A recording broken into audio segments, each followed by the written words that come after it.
साथियों और प्रबुद्ध पाठकों को सादर नमस्कार। मैं रमेश मीना।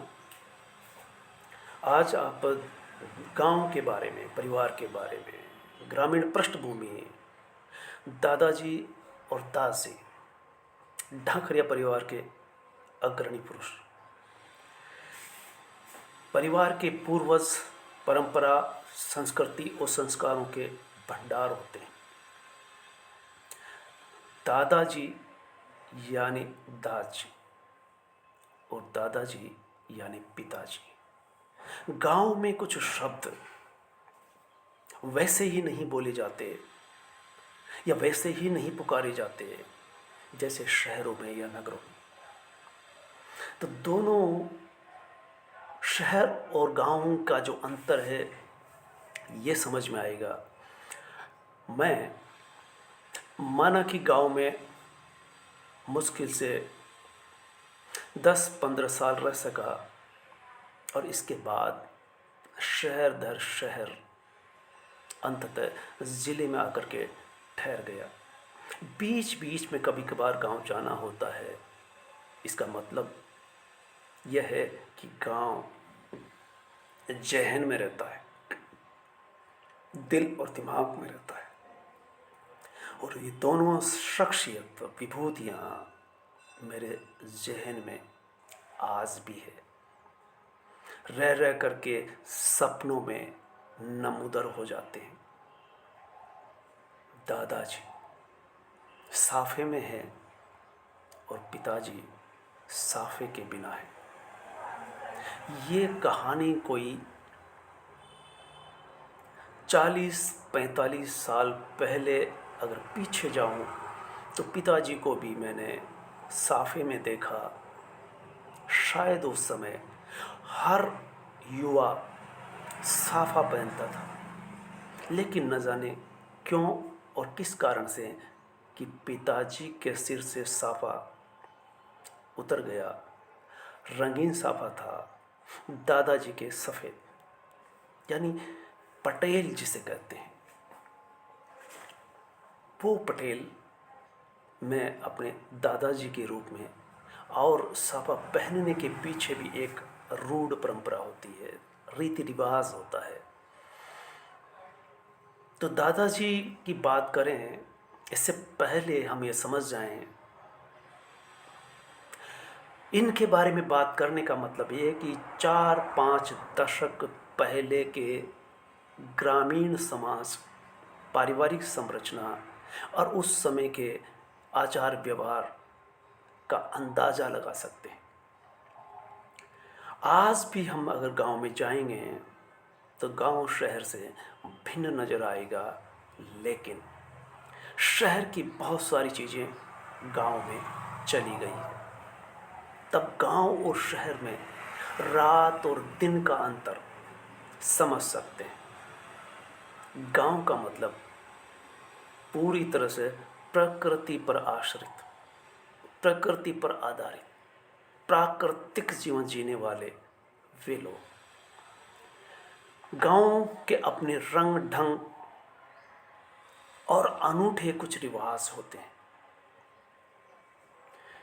इस वीडियो में आप गांव को कोई 4-5 दशक पहले के गांव का भी अंदाज़ा लगा सकेंगे। परिवार की संरचना किस तरह से तेजी से बदल रही है और ग्रामीण समाज की एक झांकी, मुकम्मल झांकी और बदलती हुई तस्वीर। अब आप किसी भी गांव में जाकर के देखेंगे तो शहर जैसे मकान बनते हुए दिखाई देंगे, तो वैसी ही मोटरसाइकिल, वैसी ही गाड़ियाँ और तकनीकी से काम करते हुए किसान, मशीनों से फसल काटते हुए, ट्रैक्टर से हकाई जुताई उराई करते हुए। लेकिन आप 4-5 दशक यानी 40-45 साल पहले अगर गांव में जाएंगे तो वहाँ पगडंडियों का ज़माना दिखाई देगा। तो दादाजी में यानी दास जी में जो सफ़ेद साफे में है, मोटी चश्मा लगी हुई है। ये शायद कभी भी इन्होंने मेडिकल ट्रीटमेंट लिया हो। आज हम जिस तरह से डॉक्टरों की शरण में हैं, मेडिकल ट्रीटमेंट पर रहते हैं, इस तरह की दवाई शायद इन्होंने की ली हो। अगर ली तो हरड़ पहेड़ा आंवला का चूर्ण बना करके आप पेट की कुछ गड़बड़ हुई तो ले लेते। और दादाजी ने अपनी माता जी की भी सेवा की, और मैंने भी बचपन में बड़ी दादी को जाके देखा आँखों से, उनकी उंगली पकड़ करके चला खेतों तक। वो लाठी लेकर के चलती थी और बोलती क्या थी, एक तरह से दहाड़ती थी। दादाजी जितने सीधे और सरल दिखाई देते हैं, लेकिन उनकी माताजी उतनी ही कड़क मिजाज और परिवार को चलाने वाली पटलन कहलाती थी। शायद उनका दबदबा दादाजी के जहन में भी रहा होगा कि वे सुबह शाम उनकी खैर खबर लेने आते, तबीयत के बारे में पूछते। अगर कुछ ऊंच नीच हुई, पेट में गड़बड़ हुई, तो वही चूर्ण आंवला हरड़ बहेड़ा का बना करके दे देते। ये उस ज़माने का सबसे बड़ा ट्रीटमेंट, मेडिकल एड था। आज हम साल में 10-20 बार या महीने में एक आध बार दवाई लेते हैं, वो ज़िंदगी भर ही दवाई नहीं ली। तो इस तरह से उस समय के परिवेश को देखते हैं, समझते हैं, तो अंदाज़ा लगा सकते हैं कि कितने प्राकृतिक जीवन जीने वाला ये व्यक्तित्व है। तो दादाजी जो 4 दशक पहले मैंने जैसा अनुभूत किया, जैसा महसूस किया,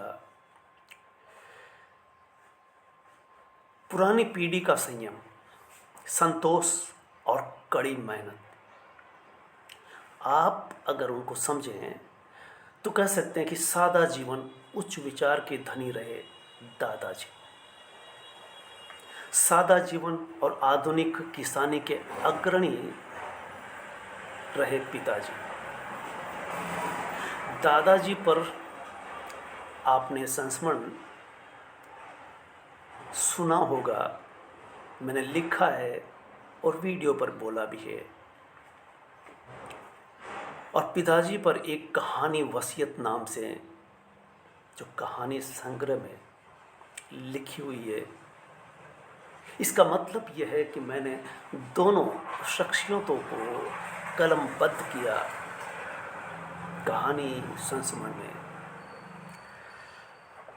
और दादाजी पर यह कार्यक्रम टोंक में डॉक्टर सूरज सिंह नेगी एडीएम रहे, उन्होंने टोंक में एक साहित्यिक कार्यक्रम किया, पुस्तक थी वृद्धों की दुनिया।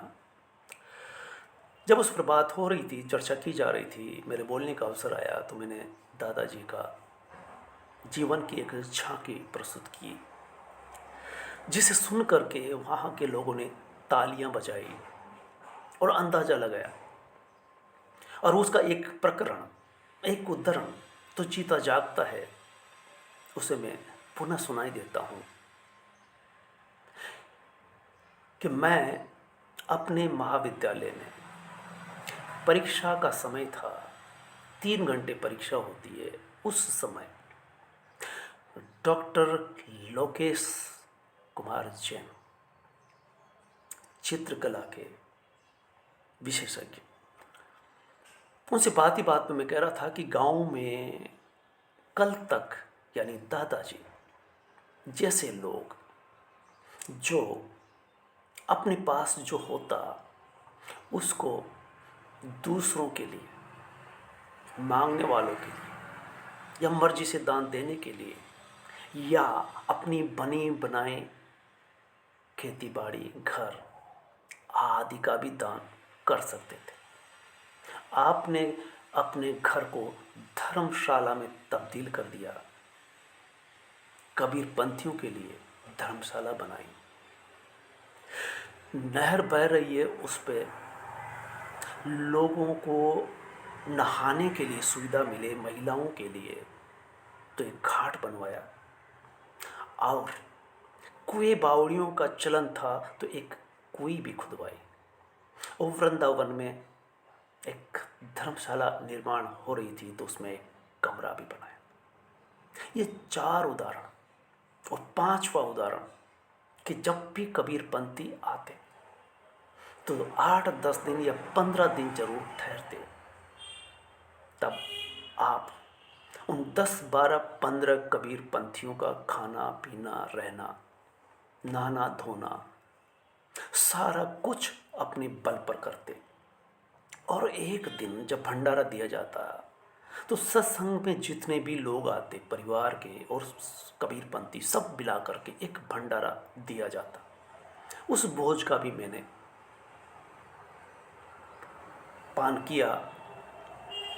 तो याद आता है कि वो कबीर साहेब ज़्यादातर उत्तर भारत से, उत्तर प्रदेश से, बाराबंकी वगैरह से होते। और उत्तर प्रदेश में कुछ इलाकों में नमक आटे में नहीं डाला जाता, सो वो भी नमक नहीं डालते थे आटे में। तो उनकी रोटियां या पूड़ियां जब खाते तो एक अलग ही तरह का स्वाद आता। हम आटे में नमक डालते हैं तो आटा नमकीन हो जाता है, वे आटे में नमक ही नहीं डालते, तो उनकी पूड़ियाँ एक अलग ही टेस्ट लेती। ये मुझे उस समय एहसास हुआ। और संयोग से जब बेटी को लेकर के बनारस पहुंचा, उनके मेस में जब मैंने खाना खाया तो रोटियों में वही नमक विहीन रोटियां जब देखी, तब मुझे याद आ गया कि ये यूपी का चलन है। जो कबीर साहेबों के द्वारा बनाए गए खाने में भी आटे में नमक न होना, मैंने उस समय महसूस किया था। और प्रयोग के बतौर यूपी जब जाना हुआ तो उसका एहसास भी हुआ। तो दादाजी पर जब मैं बोल रहा था टोंक में, और जब मैंने ये बात बताई और परीक्षा की दौरान महाविद्यालय में चित्रकला के प्रोफेसर लोकेश जी को जब बताया, तो उनका रिएक्शन जो था वही कारण था कि मैंने फिर अगले 10-5 दिन में दादाजी पर एक संस्मरण लिखा। अगर लोकेश इस तरह से रिएक्ट नहीं करते तो शायद मैं उस तरह से लिख नहीं पाता। उन्होंने क्या कहा वो सुनिए। वो कहते हैं कि मीना जी, आपने जो अभी अभी अपने दादाजी के बारे में कहा, उससे सुनकर के मुझे क्या लगा आप अंदाज़ा नहीं लगा सकते। मैंने पूछा आपको क्या लगा, तो बोले कि मेरे हाथ पैर के रोंगटे खड़े हो गए। मेरे को वो अनुभूति हुई। मुझे उनकी बात सुनकर के पुनः रोंगटे खड़े हो गए। एक क्रिया की प्रतिक्रिया जो मिली। फिर मैं जब उस समय मॉर्निंग वॉक यानी सुबह सुबह घूमा करता था, साथ में जंगल विभाग में काम करने वाले पूर्व फौजी नरेंद्र सिंह सोलंकी साथ में घूमा करते थे, तो बात ही बात में घूमते घूमते मुझे फिर वो घटना याद आ गई जो रात को मैंने कल जो बताई थी प्रोफेसर को। मैंने फिर रिपीट कर दिया।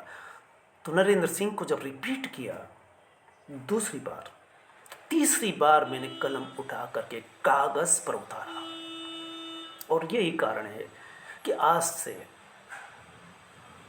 8 साल पहले वृद्धों की दुनिया में वो संस्मरण प्रकाशित होता है, यानी 10 साल पहले की ये घटना रही। और मधुमती पत्रिका में भी ये प्रकाशित हुआ, धरोहर के रूप में, हमारी विरासत के रूप में। तो इस तरह से हम कह सकते हैं कि दादाजी एक विचारक की तरह थे, विचारवान थे और पुस्तक प्रेमी पाठक रहे, कबीर के प्रवक्ता रहे। गांव में उस समय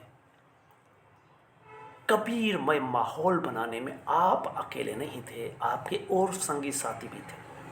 आप मोतीलाल पटेल, आपके दूसरे साथी मोतीलाल बनाजी, जो शरीर से दुबले पतले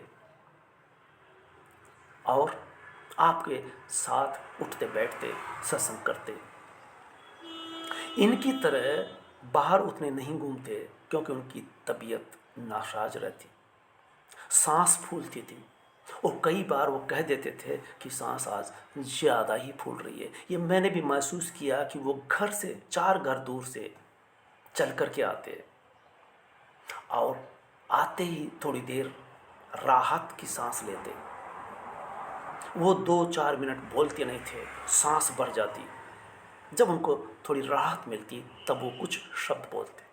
वैसे ज़्यादातर दादाजी ही बोला करते। दूसरे बजरंग जी, चौधरी साहब और बद्री साहब और 2-3 और थे। ये सब मिलकर के अक्सर कबीर पंथी साहेब अगर उधर से गुजरेंगे तो आप अपने यहाँ अवश्य ठहराएंगे।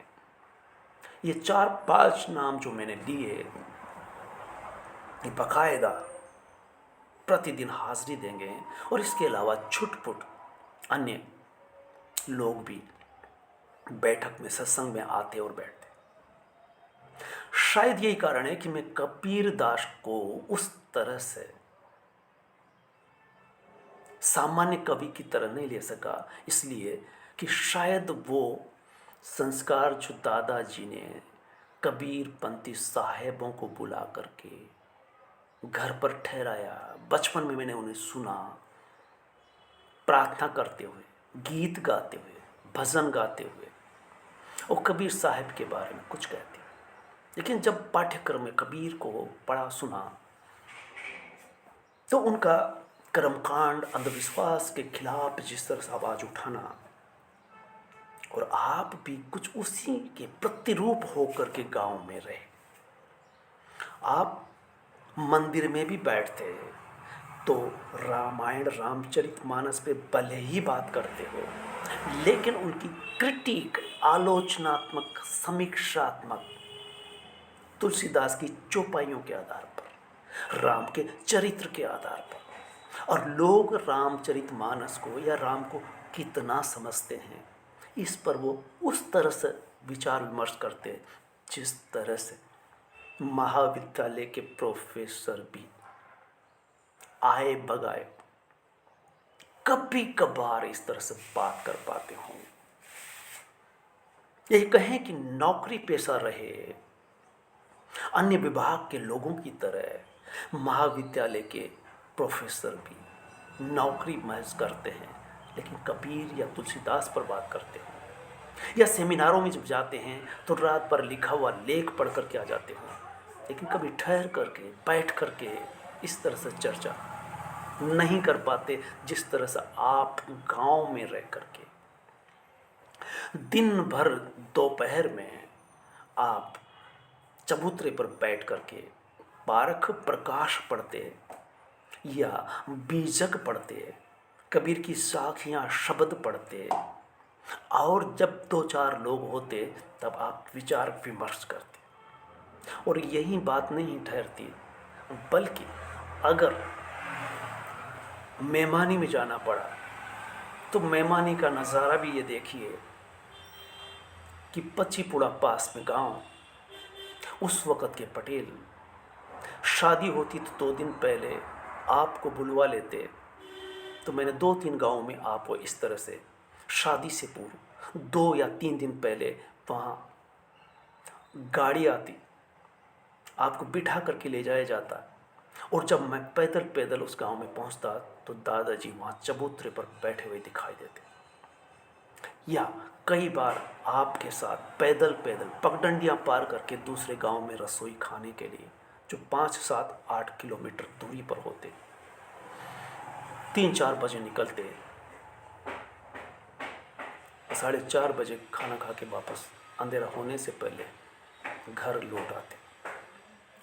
इस तरह से आपके साथ पगडंडियों से आसपास के गांवों में, रसोइयों में आते जाते और कबीर साहेबों के साथ सत्संग करते।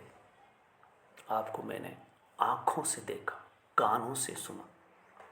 तो ऐसे थे दादाजी, गांव में कबीर मार्ग पर चलने वाले। मैंने जैसा कि बताया, आप अकेले नहीं थे, पर अग्रज जरूर थे। उसको लीड करने वाले आप थे। ज़्यादातर सत्संग आपके घर में छायावान में होती और बाकी समय में आप खुद कबीर के प्रवक्ता होकर के गांव में, गांव के आसपास के गांव तक में आपको जाना पहचाना जाता। कई लोग नहीं जानते कि रामचरितमानस में तुलसीदास ने क्या गंभीरता से, गहराई से लिखा है। हाँ, राम की कथा अवश्य जानते, रामलीलाओं में सुन करके, या कभी रामचरितमानस के 5 दोहे रोज पढ़ करके 6 महीने में पूरी रामायण करने वाले लोग कथा भर जानते थे।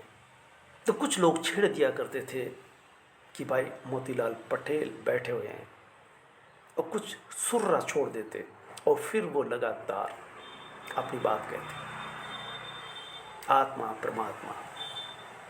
और कुछ तकिया कलाम, कुछ ऐसे शब्द जो बीजक पारक प्रकाश में पढ़ते, बाकायदा बोलते।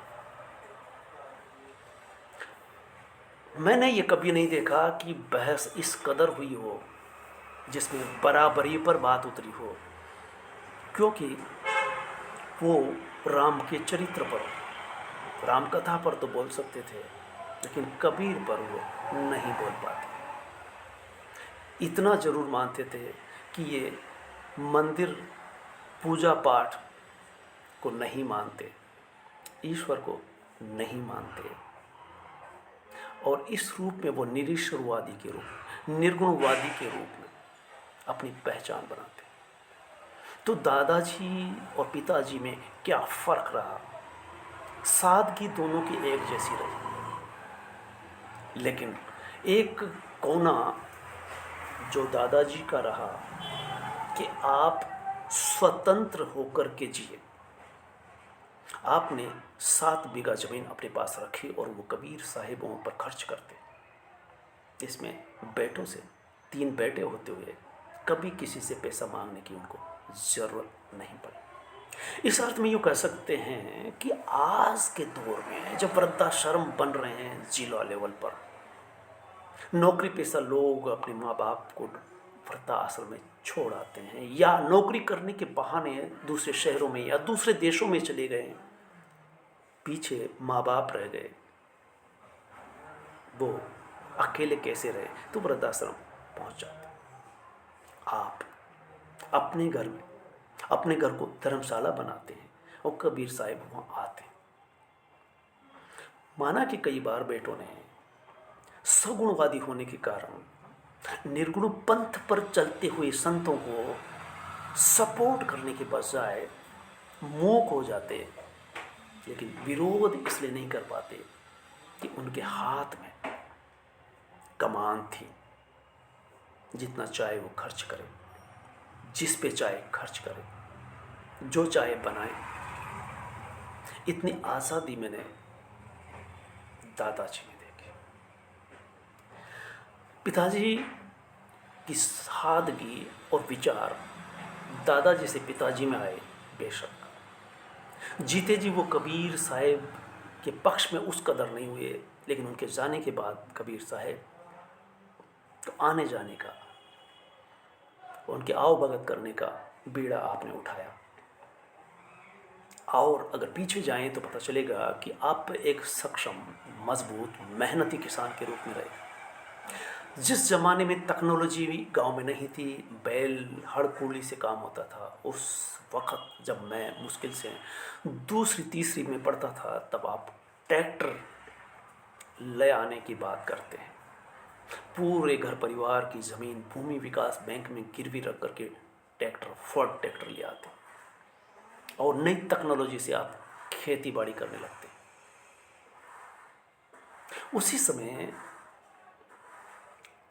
चक्की, आटा पीसने वाली ले आते हैं। दोनों भाइयों में जो बंटवारा होता है तो पता चलता है कि वो ट्रैक्टर लेते हैं छोटे वाले, तो आप चक्की लेकर के 2-3 साल चक्की चलाते हैं, आटा पीसते हैं, ये भी काम किया और फिर दूसरा अपना एक ट्रैक्टर छोटा सा आइसर के रूप में ले आते हैं। सादगी इस कदर कि पैसा जो भी आता वो या तो ट्रैक्टर में, ज़मीन में या मकान में लगाया जाता, या साधु संतों की। तो ये चीज़ें जो मैंने देखी, अब इसका अभाव आज, अगर आज की तारीख में गांव को देखें तो गांव टेक्नोलॉजी से सक्षम हो गए। हर घर में बाइक, कार, अधिकांश घरों में कार दिखाई देंगी। हर खेत पर ट्यूबवेल होगा। यहाँ तक कि खेती बाड़ी करने के लिए ट्रैक्टर से आगे बढ़ करके कंबाइन मशीन है। हर तरह की मशीन गांव में पहुंच चुकी है। जो बीमारी शहर में है वो गांव में पहुंच चुकी। यूँ कह सकते हैं कि गांव के लोग कुपोषण के शिकार हुआ करते थे। दुबले पतले, हड्डी पसलियां दिखाई देती, या शरीर पर बनियान फटी हुई मिलती, वस्त्र फट जाते और जूते चप्पलें जिसमें थिगड़ी लगी होती, कपड़े में थिगड़ा, और जूते जो रबड़ के होते उसमें कई एक के ऊपर एक थिगड़े लगे होते, पहने जाते रहे। 9-10 की उम्र तक लड़के चड्डी नहीं पहन पाते, चप्पलें नहीं मिल पाती। ये था गांव। अब जो शहर में है वो गांव में है। शहर में क्या है ऐसा जो गांव में नहीं है? Mobile, bike. आप कार से चलते हैं, गांव भी। सड़क गांव तक पहुंच चुकी है। बमुश्किल कुछ गांव जो इंटीरियर में है वो जरूर बचे रह गए। तो इस तरह से आप अंदाज़ा लगा सकते हैं कि दादाजी, दास जी दोनों के बहाने आज मैं इसलिए रूबरू हुआ कि इसी महीने 60 पार होने से जो सपना दादाजी ने, यानी पिताजी ने देखा था कि लड़का पढ़ना चाहिए, पढ़ते पढ़ते उस पढ़ाई के प्रतिफल नौकरी करते हुए अब मैं उन्हीं की श्रेणी में 60 पार, आजू बाजू में मेरे बुजुर्ग, पुरानी पीढ़ी के अग्रस, अब मैं उसी रास्ते पर, उसी उम्र में। जिस तरह से आप 2 चीज़ें ग्रहण की जा सकती है कि आप पाठक रहे, आप सुबह शाम घूमते थे लकड़ी लेकर के 1.5-2 किलोमीटर दूर, और किसान अगर कोई मिलता, खेत से गुजरते तो कहते कि भाई इसमें हकाई जुताई ठीक से करो, और क्या फसल करने वाले हो, फसल बोने का वक्त आ गया है, या फसल तैयार है, कटने के लिए तैयार है, काट ली जानी चाहिए। इस तरह से सलाह देते हुए किसानों को आपको मैंने देखा। तो इस तरह से मुझे लगता है कि आपका बताया रास्ता, सुझाया रास्ता, दोनों ने जिस तरह से जिया, एक सामूहिकता गांव में जब हुआ करती थी, वो अब वही भाग दौड़ जो शहरों में है गांव में पहुंच चुकी है। शहरों की जो बीमारी है वो गांव में पहुंच चुकी है। इस तरह से शहर और गाँव में ज़्यादा अंतर नहीं रह गया। तो साथियों, ये था हमारे अग्रज ग्रामीण पृष्ठभूमि के सादगी से जीने वाले बुजुर्ग देहाती जिसे कह सकते हैं, लेकिन देहाती को जो उस जमाने में गंवार कहते थे, वो आपके साथ कहने से पहले लोग 10 बार सोचें कि आप आज भी उतने ही आधुनिक दिखाई देते हैं, विचार संपन्न दिखाई देते हैं। कबीर को जहन में उतारने वाले, कबीर के प्रवक्ता बन करके आप रहे।